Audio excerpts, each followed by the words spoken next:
जय हिंद, नमस्कार। आप देख रहे हैं साहित्य तक और मैं हूं आपके साथ अभिषेक कटियार। ये कार्यक्रम है नई किताबों का। यहाँ हम आपको बताते हैं कि इस सप्ताह साहित्य तक को कौन कौन सी पुस्तकें मिली। तो आज हमारे पास अलग अलग प्रकाशनों से आई अंग्रेजी की जो पुस्तकें हैं उनमें पहली पुस्तक है India on the move, when जय श्री राम मेट भारत माता की जय। इसे लिखा है मारिया शकील और नरेंद्र नाथ मिश्रा ने और इसे प्रकाशित किया है पेंगुइन रैंडम हाउस के सहयोगी उपक्रम ई बरी प्रेस ने।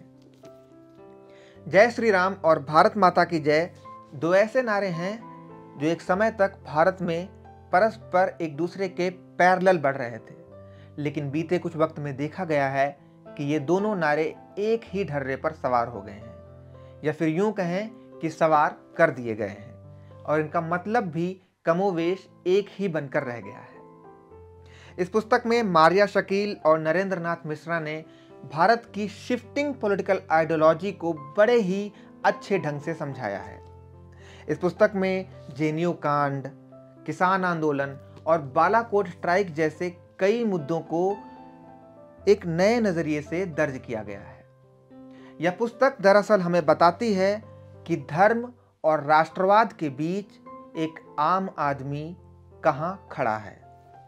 जैसा कि आपको बता चुका हूं कि पेंगुइन रैंडम हाउस के उपक्रम ई बरी प्रेस ने इसे प्रकाशित किया है और इसका मूल्य है 699 रुपए। अगली जो पुस्तक है उसका नाम है मोदीस मिशन। इसको लिखा है बर्जिस देसाई ने और इसे प्रकाशित किया है रूपा पब्लिकेशंस ने। यह पुस्तक प्रधानमंत्री नरेंद्र मोदी के जीवन के बारे में बताती है। यह पुस्तक हमें बताती है कि कैसे एक वडनगर का लड़का जो चाय बेचता था पहले गुजरात का मुख्यमंत्री बना और फिर उसी गुजरात मॉडल पर सवार होकर भारत का प्रधानमंत्री बना। यह पुस्तक प्रधानमंत्री मोदी के जीवन के अनछुए पहलुओं को बड़े ही अच्छे और रोचक ढंग से बताती है। इसका मूल्य है 595 रुपए। अगली जो पुस्तक हमें मिली है उसका नाम है decoding China, hard perspectives from India. इसे संपादित किया है अशोक के कांता ने और इसे प्रकाशित किया है ब्लूम्सबरी प्रेस ने। चाइना की जब भी बात आती है तो एक सेंटेंस बहुत ही सटीक बैठता है कि चाइना एक बंद सीपी की तरह है। उस सीपी के अंदर जोंक है या मोती या किसी को नहीं पता। यह पुस्तक हमें इसी ओर ले जाती है और इसी एक सवाल का जवाब देने की कोशिश करती है। ब्लूम्सबरी प्रेस से यह पुस्तक प्रकाशित है और इसका मूल्य है 899 रुपए।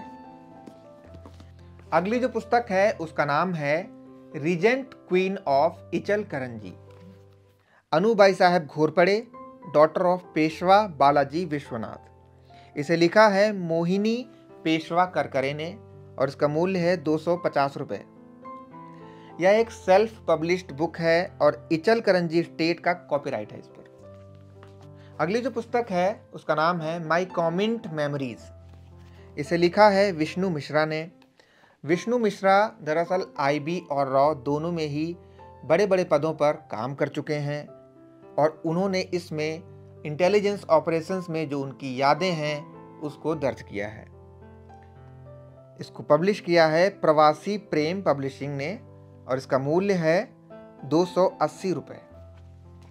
अगली जो पुस्तक है उसका नाम है केस फॉर राम।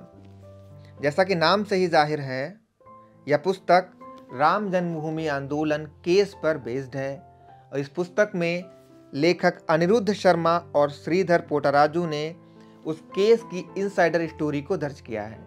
इस पुस्तक में लेखक बताते हैं कि कैसे खुद भगवान श्री राम को एक लीगल पर्सन की तरह कोर्ट में दिखाया गया था और यह केस भी उन्हीं के नाम पर लड़ा गया था।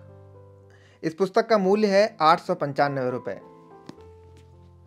अगली जो पुस्तक हमें मिली है उसका नाम है the Hanuman Chalisa, translated by Abhay K.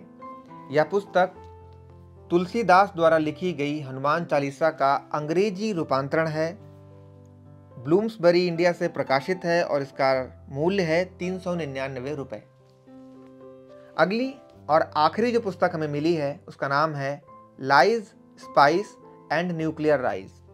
यह एक उपन्यास है और इसे लिखा है जग्गी भसीन ने। इस उपन्यास में एक भारतीय प्रधानमंत्री प्रिया कौल और उनके बेटे की कहानी को दिखाया गया है। जग्गी भसीन ने जितने रोमांचक और रोचक तरीके से इसे लिखा है, इसके पन्ने पलटते हुए आपको तनिक भी वक्त नहीं लगेगा और यह कब खत्म हो जाएगी आपको पता भी नहीं चलेगा। इसका मूल्य है 495 रुपये और इसे प्रकाशित किया है वितस्ता पब्लिकेशंस ने। उम्मीद है ये जानकारी आपको अच्छी लगी होगी। यहाँ हम आपको बताते हैं कि आजकल क्या क्या नया लिखा जा रहा है। सोमवार से शनिवार ठीक शाम 4 बजे हमारे वरिष्ठ सहयोगी जयप्रकाश पांडे हर दिन एक किताब कार्यक्रम में इन्हीं पुस्तकों में से किसी एक पर अपनी राय रखते हैं। रविवार को वो आपके किसी प्रिय रचनाकार के साथ बातें मुलाकातें कार्यक्रम में उसके जीवन कर्म पर चर्चा करते हैं या शब्द रथी कार्यक्रम में उसकी किसी किताब पर चर्चा करते हैं। साहित्य तक देखते रहिए, पुस्तकें खरीदते रहिए, अपनी राय से अवगत कराना ना भूलें। धन्यवाद।